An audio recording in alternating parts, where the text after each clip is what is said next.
اعوذ باللہ من الشیطان الرجیم بسم اللہ الرحمن الرحیم۔ ناظرین، ناظرات، سامعین، سامعات، آج کا ہمارا موضوع ہے کہ دینی مدارس نے معاشرے کو کیا کچھ دیا ہے۔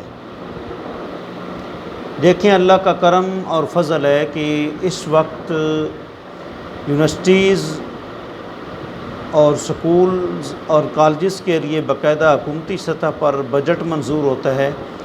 دینی مدارس اللہ کے فضل اور کرم سے حضور کی وراثت ہیں، چل رہے ہیں، بلا بجٹ چل رہے ہیں اور پہلے سے بہت بہتر چل رہے ہیں اور دن بدن انشاءاللہ چلتے رہیں گے۔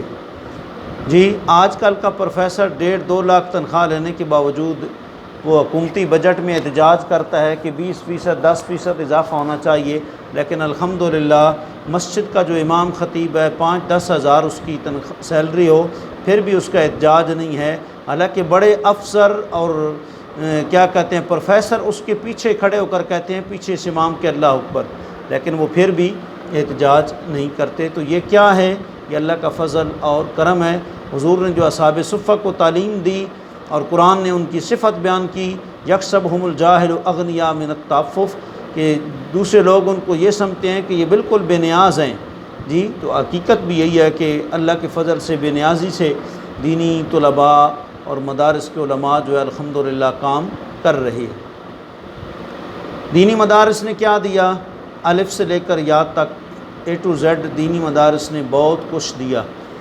جی، سب سے پہلی بات تو یہ کہ اگر قوم کو معاشرے کی ضرورت پڑی، رہنمائی کی ضرورت پڑی، تو دینی مدارس نے ان کو ائمہ دیے، خطباء دیے، جی فضلاء دیے، جن کی وجہ سے پورا ایک محلہ اور معاشرہ قرآن و حدیث کے نور سے جو ہے وہ مستفید ہوتا رہتا ہے اور ہوتا رہے گا۔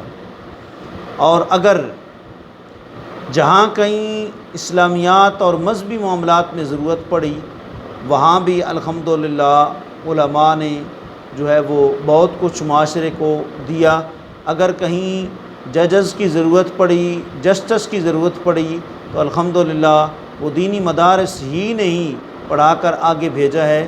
اور اسی طریقے سے جو دشمنوں کے خلاف جو ہے وہ ایک جہادی تنظیمات اور مراکز ہیں، وہ بھی الحمدللہ سکول، یونیورسٹیوں، کالجز کے نہیں ہیں، اگر وہاں جان کی قربانی دیتے ہیں یا جان کی بازی لگاتے ہیں تو وہ بھی دینی طلباء اور علماء ہوتے ہیں۔ جی، اسی طریقے سے الحمدللہ کوئی بھی موڑ ہو، حج کا موڑ ہو، تو دینی علماء جب تک رہنمائی نہ کریں تو آپ کے لاکھوں کی دولت ضائع ہو سکتی ہے۔ جی، اسی طریقے سے پیدا ہوتے وقت آج اذان اور اقامت معاشرے میں پڑھنے والا کوئی نہیں سوائے علماء کے، اور جب بڑے ہوتے ہیں تو پھر اس کے بعد جب نکاح کی باری آتی ہے تو خود نہیں پڑھ سکتے، عالم دین کی ان کو ضرورت ہوتی ہے۔ جی، فوت ہوتے ہیں تو نماز جنازہ اگر کوئی بڑے سے بڑا بھی ہو تو اس کا بھی عالم دین پڑھتا ہے۔ تو یہ کیا ہے؟ یہ علماء ہیں جو بلوث جو ہے وہ خدمت اپنی قوم کی اور معاشرے کی کر رہے ہیں۔ اور یہ بھی دیکھیں کہ جو مدارس اور یونیورسٹیز ہیں ان میں بے حیائی اور یعنی اس کا پھیلاؤ بڑی تیزی کے ساتھ ہے۔ وہاں کوئی ادب نہیں ہے، بے ادبی ہے، وہاں تعلیم کو فروخت کیا جا رہا ہے، لیکن الحمدللہ ہمارے دینی مدارس میں ایسا نہیں ہے، یہاں ادب ہی ادب ہے۔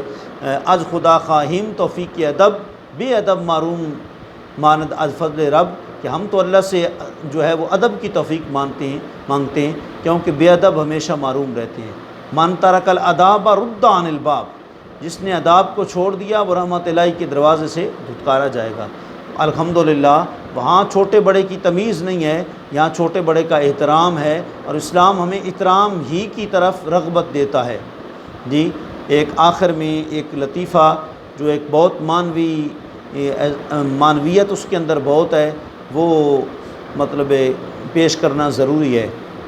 ڈپٹی نذیر احمد گزرے ہیں اور ان کے آگے 2 نواسے تھے، ڈاکٹر مشرف الحق اور ڈاکٹر اشرف الحق، اور یہ دونوں علی گڑھ میں پڑھتے تھے۔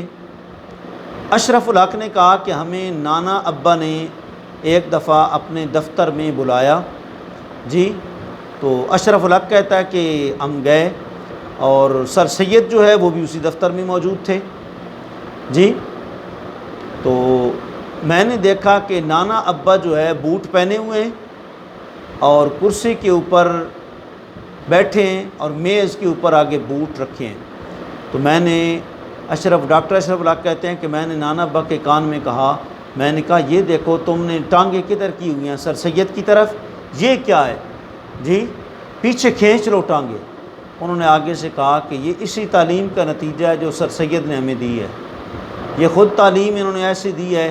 ایک جگہ پر استاد شاگرد بیٹھے ہوتے ہیں، شاگرد استاد کی طرف ٹانگیں کر کے بیٹھ جاتا ہے، ایک جگہ اکیڈمی میں ٹیوشن میں بیٹھے ہیں، کوئی تمیز نہیں ہے۔ تو یہ اس تعلیم نے ہی یہ اس قسم کا جو ہے وہ نظام پیدا کیا ہے۔ اللہ تعالی ہمیں اس جو ہے وہ دینی مدارس کی خدمات، اگر امام رازی پیدا ہوئے ہیں تو دینی مدارس سے پیدا ہوئے ہیں، اگر مولانا روم پیدا ہوئے ہیں تو دینی مدارس سے پیدا ہوئے ہیں، اور اگر امام غزالی پیدا ہوئے ہیں تو دینی مدارس کی چٹائیوں پر پڑھ کر الحمدللہ پوری قوم کے وہ رہنما ثابت ہوئے ہیں۔ وآخر دعوانا ان الحمدللہ رب العالمین۔